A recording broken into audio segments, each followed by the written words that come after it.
안녕하세요. 6월 12일 수요일 큐티 가이드 시작하겠습니다. 오늘 본문은 사도행전 18장 12절로 23절까지 말씀입니다.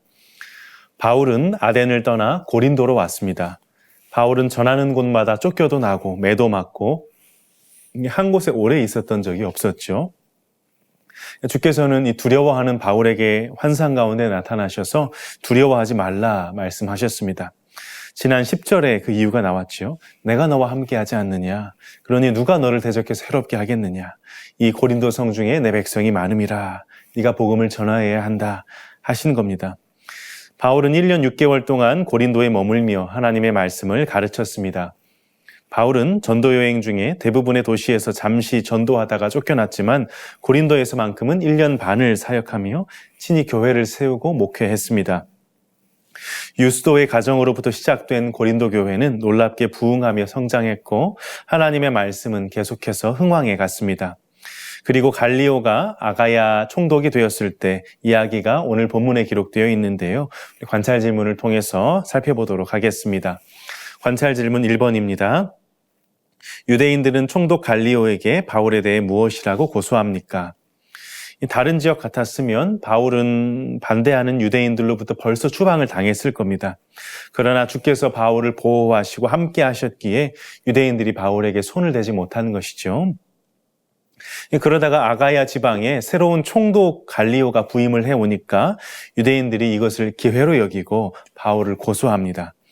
바울이 율법을 어기면서 하나님을 경외하라고 사람들을 이제 권한다고 고소했습니다. 관찰 질문 2번입니다. 갈리오는 유대인의 고소를 어떻게 처리합니까?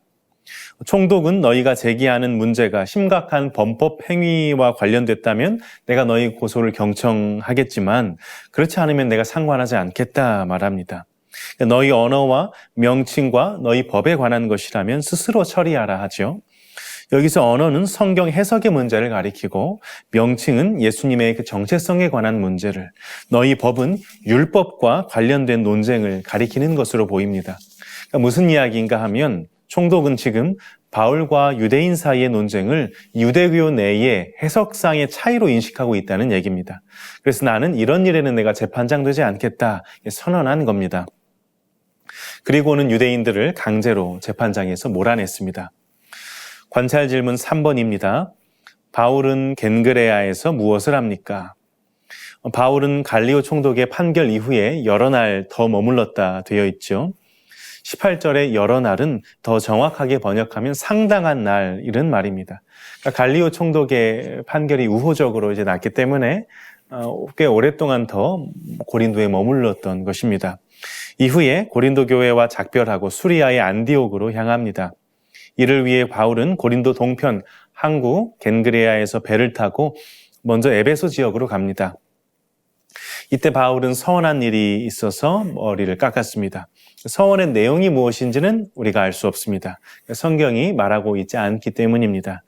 그럼에도 바울이 머리를 깎은 것은 그 서원이 공식적으로 끝났다는 걸 보여줍니다. 민수기에도 보면 그 나신인의 서약을 할 때 이제 머리를 깎는 건 그 서원의 공식적인 종료를 의미했거든요. 그러니까 바울은 무언가 이제 서원을 한 것이 맞춰졌고 그 머리를 깎았습니다. 연구와 묵상 4번입니다. 더 오래 있기를 청하는 여러 사람의 간청에도 바울이 허락하지 않고 작별을 고한 이유가 무엇인지 묵상해 봅시다. 바울은 에베소에 도착해서 유대인의 회당에 들어가 유대인들과 변론하며 가르쳤습니다. 유대인들은 바울의 설교와 가르침을 듣고 더 오래 머물며 말씀을 가르쳐달라 했죠. 그럼에도 바울은 내가 떠나야 한다고 말하며 만약 하나님의 뜻이 있다면 내가 너에게 돌아오겠다 이야기했습니다. 하나님이 지금 나를 이끌어 가시는 곳이 있기 때문에 그 뜻에 순종해서 가지만 혹 하나님이 인도하시면 돌아오겠노라 말하는 것입니다. 마지막 적용 5번입니다. 하나님의 뜻대로 이루어지기를 믿으며 간구해야 할 일은 무엇인지 생각해보고 기도합시다. 요한복음 4장에 보면 이런 말씀이 나옵니다. 나의 양식은 나를 보내신 이의 뜻을 행하며 그의 일을 온전히 이루는 이것이니라. 예수님 하신 말씀인데요. 세상은 이 땅에서 잘 먹고 잘 사는 것, 이 웰빙을 외치죠. 이것이야말로 인간의 삶의 목적이요 추구할 가치와 모든 의미라고 말합니다. 그러나 하나님은 그렇게 말씀하시지 않습니다. 사람을 사람답게 하는 것은 우리가 먹고 마시는 음식과 물에 있는 게 아니고 하나님의 뜻과 그 뜻을 이루는 일에 있습니다. 우리에게 생명의 양식은 곧 하나님의 뜻을 행하는 것입니다. 사람이 하나님의 뜻을 행하는 것이 생명을 누리는 것과 분리될 수 없습니다. 예수님은 친히 이러한 삶을 사심으로 우리의 모범이 되셨습니다.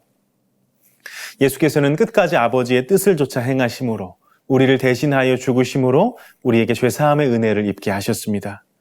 거기에서 끝난 게 아니고 우리에게 예수의 영, 곧 성령을 부어주셨으며 우리 안에서 성령으로 하나님께 순종하는 참 모습을 이루어 가십니다. 우리 육신의 목숨이나 생존까지도 사실은 음식이나 물이 주는 게 아닙니다. 음식과 물 자체가 우리를 살리는 힘을 가진 게 아니란 말입니다. 영육의 모든 생명은 하나님으로부터 옵니다. 하나님만이 유일한 우리 생명의 근원이십니다. 그렇게 예수께서는 사람이 떡으로만 사는 게 아니요 하나님 입으로 나오는 모든 말씀으로 살 것이니라. 너희는 먼저 하나님의 나라와 그의 의를 구하라 말씀하신 것입니다. 오늘 우리가 하늘 아버지께서 주시는 생명으로 충만하기를 소망합니다. 먼저는 아버지께서 예수 그리스도를 통해서 베푸신 은혜를 믿음으로 참 생명 받아 누리기를 바랍니다. 나아가 하나님을 적극적으로 사랑하여 기쁨으로 순종하면서 동시에 영적인 신령한 생명을 의식하면서 부단히 하나님과 교통하며 사람의 본분과 사명을 성실하게 감당해 가기를 바랍니다. 밥을 먹고 사는 생명 외에도 하나님의 뜻을 행하여 그의 일을 이루는 가운데 누리는 그 생명, 그 진정한 생명을 오늘 우리 삶 속에서 또 주어진 하루 가운데 맛보시기를 간절히 소원합니다.